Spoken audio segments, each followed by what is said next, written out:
فرمایا ان اللہ و ملائکتہ، بے شک اللہ تعالیٰ اور اس کے فرشتے یصلون علی النبی، نبی پر رحمت بھیجتے ہیں، یعنی فرشتے تو رحمت کی دعا کرتے ہیں اور اللہ رحمت بھیجتا ہے۔ یا ایھا الذین آمنوا، اے لوگو جو ایمان لائے ہو، صلو علیہ، نبی پر خصوصی رحمت بھیجا کرو جس کو اردو میں درود کہا جاتا ہے، وسلموا، اور سلامتی بھیجا کرو، تسلیمہ، سلامتی بھیجنا، یعنی خوب سلامتی بھیجا کرو۔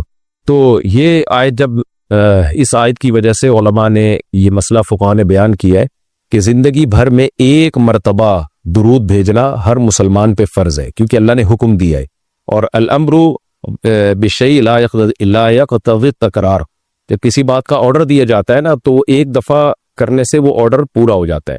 تو اللہ نے ہمیں درود کا حکم دیا، تو زندگی میں ایک دفعہ بھی اگر ہم درود پڑھ لیں گے تو یہ فرض ادا ہو جائے گا، جیسے کہ کلمہ توحید زندگی میں ایک دفعہ پڑھنا فرض ہے، باقی جتنا پڑھیں اتنا اچھا ہے۔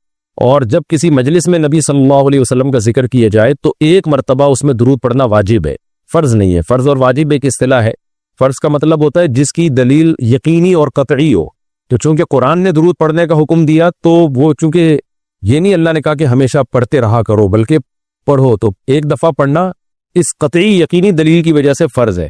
تو فرضیت ایک ایسی چیز ہوتی ہے جس کا انکار کرنے سے انسان کافر ہو جاتا ہے، کیونکہ اس کی دلیل بہت مضبوط ہوتی ہے۔ اور دوسری حدیث میں آتا ہے کہ وہ شخص بخیل ہے کہ میرے سامنے اس کا تذکرہ کیا جائے اور مجھ پر درود نہ پڑے۔ تو اس حدیث یہ چونکہ خبر واحد ہے، کیونکہ ظاہر ہے قرآن جس طرح تواتر کے ساتھ ثابت ہے، اس طرح اخبار آحاد جو خبر واحد ہوتے ہیں وہ اس طرح تواتر کے ساتھ ثابت نہیں ہوتی، تو اس میں تعویل کا بھی امکان ہوتا ہے۔ تو اس لیے فقہاء، خاص طور پر احناف جو ہیں، فقہاء حنفیہ، انہوں نے فرض اور واجب ایک ٹرم بنائی ہے شرعی مسائل کو سمجھانے کے لیے۔ تو اس لیے انہوں نے کہا کہ جب کسی مجلس میں نبی کا نام آئے نا تو اس مجلس میں ایک دفعہ کم سے کم درود پڑھنا واجب ہے۔ واجب کا درجہ تھوڑا سا فرض سے نیچے ہوتا ہے کیونکہ وہ حدیث سے ثابت ہے۔ تو اور پھر جب بار بار نبی کا نام آئے تو پھر بار بار پڑھنا واجب نہیں ہے کیونکہ اس میں حرج ہے۔ ہاں مستحب ضرور ہے کہ جتنی دفعہ پڑھیں، جب بھی نبی صلی اللہ علیہ وسلم کا نام آئے تو لازمی درود شریف پڑھا کریں، یہ تو مستحب ہے۔ نبی صلی اللہ علیہ وسلم نے فرمایا جس شخص نے مجھ پہ ایک دفعہ درود پڑھا اللہ اس پر 10 رحمتیں نازل کرتے ہیں اور اس کی 10 خطاؤں کو معاف کرتے ہیں۔ تو بہت زیادہ فضیلت ہے درود شریف پڑھنے کی، اور یہ بڑی عجیب بات ہے کہ درود شریف جو ہے یہ اصل میں اللہ کی عبادت ہے۔ یہاں میں آپ کو ایک دلچسپ مسئلہ بھی بتاتا چلوں۔ شرعی مسئلہ یہ ہے کہ جب ہم کوئی منت مانتے ہیں نا، منت کہ اگر اللہ نے میرے مریض کو شفا دے دی تو میں اتنے روزے رکھوں گا، میں یہ کروں گا، میں یوں کروں گا، تو اس عمل کو منت کہا جاتا ہے کہ باقی اگر آپ ٹھیک ہو گئے تو آپ پر لازم ہوتا ہے کہ آپ وہ کام کریں۔ تو منت میں یہ ضروری ہے کہ آپ جس چیز کی منت مانیں وہ عبادت مقصودہ ہو اور اس کی جنس میں سے لازم بھی ہو، یعنی عبادت میں کامل عبادت ہونی چاہیے، وہ عبودیت کا عنصر اس میں ہو۔ جیسے آپ نے منت مانی کہ اگر جو ہے میں امتحان میں پاس ہو گیا تو میں 3 روزے رکھوں گا، تو روزے عبادت ہے، مقصود ہے، یعنی عبادت مقصودہ میں سے۔ لیکن اگر آپ نے منت مانی کہ میں اگر امتحان میں پاس ہو گیا تو میں وضو کروں گا، تو وضو چونکہ مقصود نہیں ہے، عبادت مقصودہ نہیں ہے، وضو سے مقصد تو نماز ہوتی ہے، تو وہ منت آپ کے اوپر لازمی نہیں ہوگی۔ آپ نے اگر منت مانی کہ جی میں صدقہ کروں گا، تو صدقہ عبادت مقصودہ ہے اور اس کی جنس میں سے جو زکوٰۃ ہے وہ واجب بھی ہے، روزے کی جنس میں سے رمضان کا روزہ واجب ہے۔ آپ نے نفل نماز کی منت مانی تو بھی منت پورا کرنا آپ پر لازم ہے، کیونکہ نفل نماز جو ہے وہ عبادت بھی ہے اور اس کی جنس میں سے یعنی فرض نماز آپ پر لازم بھی ہے۔ تو اگر دونوں میں سے ایک شرط بھی نہیں پائی جائے گی تو منت پھر منعقد ہی نہیں ہوتی ہے۔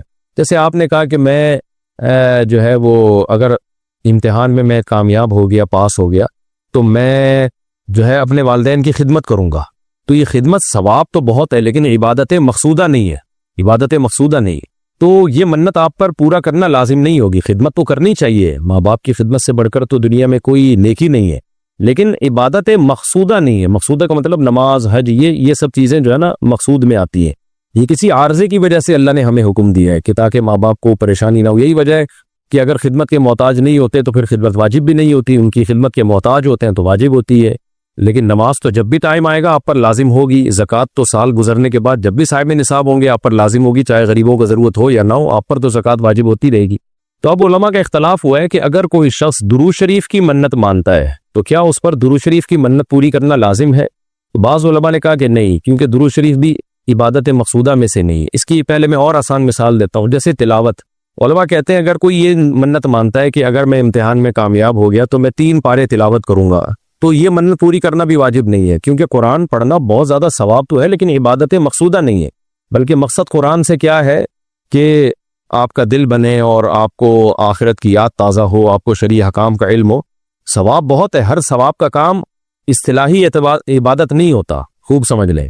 عبادت کی بھی دو قسمیں ہیں، ایک عبادت ٹرم ہے، اصطلاح ہے، اور ایک عبادت مجازن ہم عبادت، ہر اچھے کام کو عبادت کہتے ہیں۔ اس لحاظ سے تو کھانا کھانا بھی عبادت ہے کہ اگر آپ کی نیت اچھی ہے اس سے، لیکن ایک ہوتی ہے مقصود عبادت، تو مقصودہ عبادت میں سے نہیں ہے۔ ثواب بہت ہے قرآن کی تلاوت کرنا، اللہ سے محبت کی علامت ہے، بغیر سمجھ کے پڑھنا بھی بہت بڑی نیکی ہے، قرآن بغیر سمجھ کے پڑھنا بھی، لیکن قرآن کی تلاوت کی منت جو ہے وہ منعقد نہیں ہوتی۔ تو اسی طرح اب یہ اختلاف ہوا ہے کہ اگر کوئی درود شریف کی منت مان لیتا ہے کہ اگر میں امتحان میں کامیاب ہو گیا تو میں 100 دفعہ درود شریف پڑھوں گا، تو کیا یہ منت پوری کرنا واجب ہے یا نہیں؟ تو بعض علماء کہتے ہیں کہ واجب نہیں ہے۔ وجہ اس کی ہے کہ درود شریف عبادت مقصودہ نہیں ہے، کیونکہ درود شریف کا مقصد تو یہ سید الانبیاء محمد صلی اللہ علیہ وسلم سے محبت کا اظہار، یہ نماز روزے کی طرح نہیں۔ لیکن راجح قول یہ ہے جس پہ فتویٰ دیا گیا ہے کہ یہ منت پوری کرنا واجب ہے، کیونکہ درود شریف عبادت مقصودہ ہے، اور عبادت مقصودہ ہے اور اس کی جنس میں سے واجب بھی ہے، فرض بھی ہے۔ تو فرض کیسے ہے؟ کیونکہ قرآن نے ہمیں حکم دے دیا، اب زندگی میں ایک دفعہ درود شریف پڑھنا فرض ہو گیا، یہ مسئلہ تو آسانی سے سمجھ میں آ گیا کہ فرض کیسے۔ اب یہ ایک سوال پیدا ہوتا ہے عبادت مقصودہ کیسے ہے؟ نبی صلی اللہ علیہ وسلم کی تو عبادت جائز ہی نہیں ہے۔ اس کا بڑا دلچسپ جواب دیا حضرات فقہا نے کہ درود شریف اصل میں اللہ کی عبادت ہے جو ہم اللہ کو خوش کرنے کے لیے کرتے ہیں، کیونکہ اللہ نے ہمیں آرڈر دیا ہے، اور اس میں عبادت کا عنصر، عبادت کہتے ہیں جس کی جو ہے وہ جس میں عبودیت کا عنصر ہو، آپ بطور غلام جو کام کر رہے ہو، جس میں آپ کو لاجک پوچھنے کی بھی اجازت نہیں ہوتی۔ جیسے 5 نمازیں فرض ہیں نا، کیوں فرض ہیں بھی؟ لاجک کی بھی ہمیں حکم نہیں، ہم نے پڑھنی ہے۔ روزہ فرض ہے، اس کی حکمت اللہ نے بیان کی، لیکن وہ حکمت نہ بھی ہو تو روزہ رکھنا پڑے گا۔ تو درود شریف بھی عبادت مقصودہ میں سے ہے، اس لیے کہ اللہ نے ہمیں حکم دیا، تو ہم اللہ کو خوش کرنے کے لیے اللہ کی غلامی کے طور پر پیغمبر پر درود بھیجتے ہیں۔ تو اس سے درود شریف کی اہمیت بہت زیادہ بڑھ جاتی ہے، اور اس میں بہت ساری حکمتیں حاصل ہو جاتی ہیں کہ ہم اللہ کو راضی کرنے کے لیے، کیونکہ اللہ نے ہمیں حکم دیا ہے، جیسے نماز کا حکم دیا، زکوٰۃ کا حکم دیا، اللہ نے کہا کہ تم یہ عبادت کرو گے میری، یہ ہوگی میری، کیونکہ دعا عبادت ہے۔ دعا میں کیا ہوتا ہے؟ ہم اللہ سے بھکاریوں کی طرح مانگتے ہیں، تو اللہ نے کہا اور دعائیں تم مانگو نہ مانگو، یہ والی تو اسپیشلی تم پہ فرض ہے۔ ایک تو اطلاق دعا مانگنا ہے نا، لیکن اسپیسیفک کوئی مخصوص دعا مانگنا تو فرض نہیں ہے، لیکن یہ والی دعا مانگنا ہم پہ اللہ نے فرض کیا ہے کہ تم نے پیغمبر کے لیے رحمت کی دعا کرنی ہے، یہ تم پہ فرض ہے، یہ مجھے خوش کرنے کے لیے فرض ہے۔ تو یہ عبادت ہے، لیکن اللہ کی عبادت ہے، اور نبی کے لیے دعا ہے یہ۔ تو اس سے درود شریف کی اہمیت بھی بہت بڑھ جاتی ہے، اور ہمیں سید الانبیاء صلی اللہ علیہ وسلم کی اہمیت کا بھی پتہ چلتا ہے کہ اللہ نے پیغمبر پہ درود بھیجنے کو اپنی عبادت قرار دے دیا ہے۔ تو سید الانبیاء صلی اللہ علیہ وسلم کی بھی ویلیو بہت زیادہ بڑھ جاتی ہے۔ جیسے قرآن میں آتا ہے نا کہ وَرَفَعْنَا لَكَ ذِكْرَكَ، ہم نے آپ کے تذکرے کو بلند کیا ہے۔ تو کیسے بلند کیا؟ علماء نے اس کا جواب دیا کہ نماز میں بھی درود شریف ہے، اور اتحیات میں نبی صلی اللہ علیہ وسلم پہ سلامتی بھیجنے کو اتحیات کا حصہ بنا دیا گیا ہے، اور اذان میں اشہد ان لا الہ الا اللہ کے ساتھ اشہد ان محمد رسول اللہ کو بھی ایڈ کیا گیا ہے۔ تو اس سے سید الانبیاء صلی اللہ علیہ وسلم کی بہت زیادہ فضیلت ثابت ہوتی ہے۔ تو اس لیے درود شریف کا اہتمام کرنا چاہیے۔ جیسے شریعت میں بعض عبادتیں بعض اوقات میں زیادہ پسندیدہ ہیں، آپ دن میں نوافل پڑھیں اس کا بھی ثواب ملتا ہے، لیکن یہ نوافل آپ رات کے آخری حصے میں پڑھیں تو تہجد بن جائے گی، بہت زیادہ ثواب ہو جائے گا۔ آپ روزہ رکھیں، عام دنوں میں ثواب ہے، عید جمعرات کو زیادہ ثواب ہے، ایام بیز میں زیادہ ثواب ہے، رمضان کا تو بہت ہی زیادہ ثواب ہے، عاشورہ کا بھی ثواب ہے۔ تو جیسے جتنی بھی عبادتیں ہیں وہ خاص دن اور خاص اوقات میں ان کی فضیلت بڑھ جاتی ہے۔ تو ایسے ہی درود شریف کے بارے میں حدیث میں آتا ہے کہ عام دنوں میں بھی درود شریف میں بہت ثواب ملتا ہے، لیکن صحیح حدیث سے یہ بات ثابت ہے کہ جمعے کے دن درود شریف پڑھنا عام دنوں سے زیادہ افضل۔ اسی وجہ سے ہمارے اکابر کا ہمیشہ سے معمول رہا ہے، جو ہم نے دیکھا بھی ہے کہ وہ جمعے کے دن خاص طور پر عصر کی نماز کے بعد درود شریف پڑھنے کا بہت زیادہ اہتمام کرتے ہیں، اور جب وہ عمرے کے لیے یا حج کے لیے جاتے ہیں تو بھی مسجد نبوی میں اکثر وہ میں نے دیکھا ہے اپنے بڑوں کو کہ وہ عصر کی نماز کے بعد نا مسجد نبوی میں صرف درود شریف ہی پڑھتے ہیں بیٹھ کے۔ ایک تو وہ جگہ ایسی ہے کہ جہاں سید الانبیاء صلی اللہ علیہ وسلم کا روضہ اطہر ہے سامنے، اور پھر وہاں جمعے کا دن بھی ہو تو، اور پھر عصر کی کا وقت جو ہے وہ قبولیت کا وقت ہوتا ہے جمعے کے دن، جیسے کہ حدیث میں آتا ہے نا جمعے کے دن ایک گھڑی ایسی ہوتی ہے جس میں دعا رد نہیں ہوتی۔ تو جمہور علماء اس طرف گئے ہیں کہ اس سے عصر کا ٹائم مراد ہے، اگرچہ اس میں اختلاف ہے لیکن جمہور اس طرف گئے ہیں کہ عصر کا وقت مراد ہے۔ تو جمعے کے دن عصر کے وقت درود شریف کا اہتمام کرنا چاہیے. اور ویسے بھی اگر آپ کو عصر کے وقت ٹائم نہیں ملتا تو جمعے کی نماز کے لیے آپ وقت سے بہت پہلے آ جائیں, نہا دھو کے تیار ہو کے اگلی صف میں بیٹھیں, اور خطیب صاحب کا بیان شروع ہونے سے پہلے آپ تحیۃ المسجد پڑھنے کے بعد درود شریف کی کثرت کیا کریں. تو اس کے بہت زیادہ فضیلت ہے اور ہمیں اللہ نے حکم دیا.